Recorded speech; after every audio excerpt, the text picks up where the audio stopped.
So started stand-up at 22 at the Comedy Store. And yeah, I was on a bicycle, no car. How did you get to the Comedy Store from the train? It doesn't stop down there, does it? Train to Universal City to Hollywood Highland, and then I would get back on my bicycle. Oh, you took the bike on the train. Ride. Yeah, Okay, you take the bike on the train. Got it. One of the times, to show you how amazing life is, one of the times, 22, just got the job at the Comedy Store. I'm working a phone shift. So that's like 11 a.m. to 7 p.m. Used to literally answer the landline phone. Comedy Store was one of the last places to build a website. I mean, I don't know when they did it. Had to be like 2011 or 12 or 13. They were so late to the party. So you would have to answer the phone and go, Comedy Store, this is Tony. And you'd have to lie because the shows weren't that great back then. The lineup wasn't like that crazy. So you had to be like, great show tonight. If you give me your credit card info, we'll sell you the tickets. Like, that's how it was done. Anyway, so I'm on my way to this 11 a.m. shift at the Comedy Store. I take my bike to Universal City Station. I get on the train and I realize that my front tire is flat. I don't have a backup tire. So now I realize I have to take the bus from Hollywood Highland to it's essentially Sunset. It goes over the hill. Yeah. Sunset and Hollywood. Actually, I would walk down. I had to walk down to Sunset to take the Sunset bus to the Comedy Store. And by the way, walk down from there is it's a 3/4 of a mile. Yeah. 3 long walks, 3 or 4 long walks. And they have these buses called Rapids, you know what I mean? Which are the ones that have fewer stops than the other ones.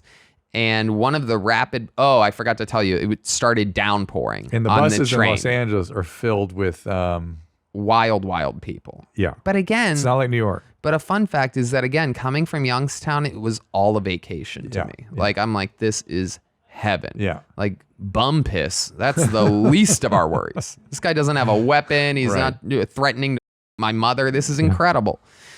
So it started downpouring one of these times, and I'm standing. I had to walk in the rain, my bicycle down to Sunset and Highland. And one of the rapids, I'm like, okay, great, here comes a bus. But it turns out it's a rapid that doesn't stop there, and it's downpouring. I mean, I'm already soaking wet, and this rapid bus hits one of those giant puddles like out of a movie and double soaks me. So I'm literally standing there, I mean, as wet as a human can be. Literally more wet than if it was a shower, because a shower only is kicking out so much water. A bath on me.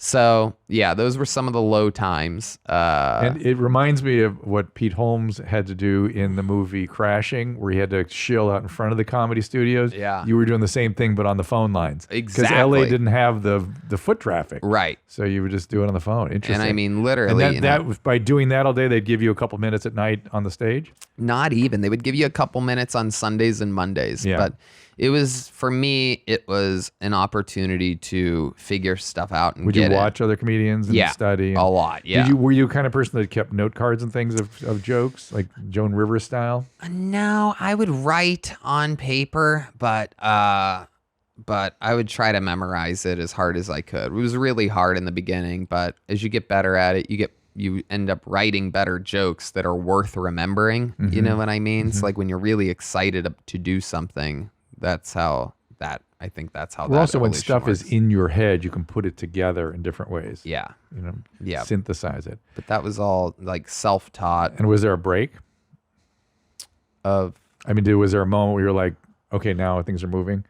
As cheesy as it sounds, I was positive that if I just got that job and was able to keep it for a few years, that everything else was going to be fine. I was positive of it. Isn't that interesting? I looked at that building, and again, I'm sure being raised by a single mom in a chaotic environment helped me with this, or made me think that I was so comfortable and cool there, because it was Mitzi Shore's place. You know what I mean? It was everyone's. Did you know Mitzi at the time? Yes. Yeah. Well, I mean, I met her as an employee, and she would call the club regularly back then, and she was on, heavy Parkinson's medication and everything. So like, it's sort of like having like a crazy grandma that's also literally one of the strongest, smartest women of all time. Yeah. If you want to see I'm Dying Up Here, it's the club owner is based on Mitzi. Yeah. And she's super powerful, and but I looked at that building, which is just to this day, I think the coolest place on planet Earth. Cathedral. Black and red and neon, like dirty but clean, and like. There's been talk of building a hotel around it and stuff. I think they would leave the old building intact. Yeah. But that never seemed to happen. Thank goodness. I don't know. I don't want to mess anything there up. But once I knew that I had that job. There it is. That picture on the right is it. I mean, that room right there, that main room, I could walk through with all the lights off. Like, I know where everything is. I know how to step up on that stage without even taking the stairway. Like, I mean, I know what's that way, what's that. I just know everything. I used to have to literally turn those lights on. I'd have to walk through one way all the way across it to the breaker room and turn that stuff on. So, I know that place like the back of my hand. How'd you get the idea for Kill Tony? From her, basically her open mic setup was 3 minutes per comedian always. Only 3 minutes. That's what everybody had to do. And I was lucky enough from working there for a few years, the talent coordinator put me in position to host, which means you have to go up on the stage every 3 minutes and back down again. Oh, so you had lots of workout. Right. Yeah. And I would go up and obviously. You have to be funnier than the guys. Right. Yeah. And you only have 3 minutes to think about what you're going to say after they're done. So I would literally got in the habit of being able to watch someone for 3 minutes and be able to make fun of them 1, 2, 3 maybe jokes and then go, all right, your next comedian, blah, blah, blah, blah.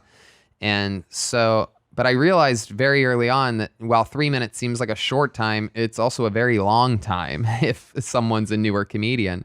So I decided. It's like 3 minutes in the ring. Yeah, exactly. Yeah. Exhausting. Yeah. And so I decided to make it 1 minute for my show. And because I'm like, if you give, it could be a crazy person. So you don't want 3 minutes of just someone being completely annoying. It's just unbearable. After 1 minute, it seems long. Have you found anybody in Kill Tony? Is there anybody that came out of it that was good? Oh, yeah. So many. Yeah. I mean, Preacher Lawson, I think he won America's Got Talent or got second. Whatever he's doing massive theaters now. He's literally, I think, doing better than me. And we found him very early on. We're like, you're going to be a star. I mean, it's happened a lot. And the guests that I've had, I get to see only ones you shit on, I guess. Yeah. Yeah. But I mean, we got to watch everybody grow. I mean, Tiffany Haddish was a guest 8 years before anybody knew who she was. She was there goofing around and Tim Dillon, as soon as I met him, I was telling my listeners, this is the future. This is a superstar. This guy's going to be one of the biggest in the world. Wow. And I was warning, I'm always, very, very honest when it comes to people that I like. like. A talent manager. I mean, kind of, I already, in a weird way, am. It's a very Vince McMahon-like job that I have over there. But you don't get to participate the way Vince did. Right, yeah. So you gotta change the business model a little bit. Yeah.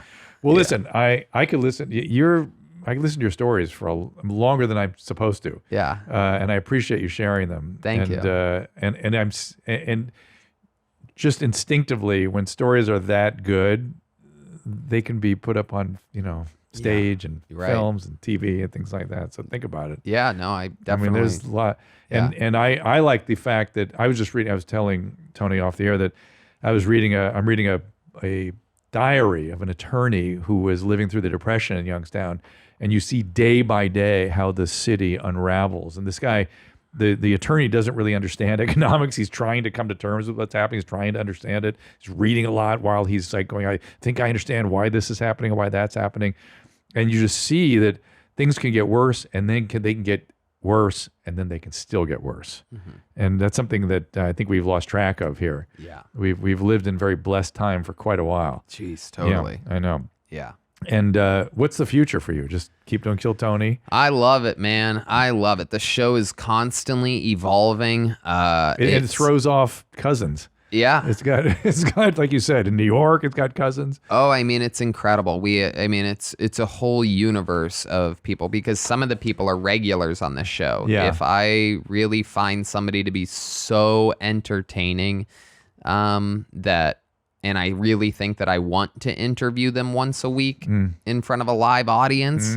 If I really see that kind of promise in them, I make them a regular, which is it now creates headliners. I mean, it's now I can pick somebody and they blow up. Mercenary, I would love to be on your show just to show up because I love all the people in you your would be world. so perfect. I mean, literally, we could let me talk know. about the psychology of anyone. I think it'd be so fun. If you're so ever here on a Monday, I insist. We'll talk about the Dunning-Kruger phenomenon, which I see writ large. You've heard of Dunning-Kruger? No.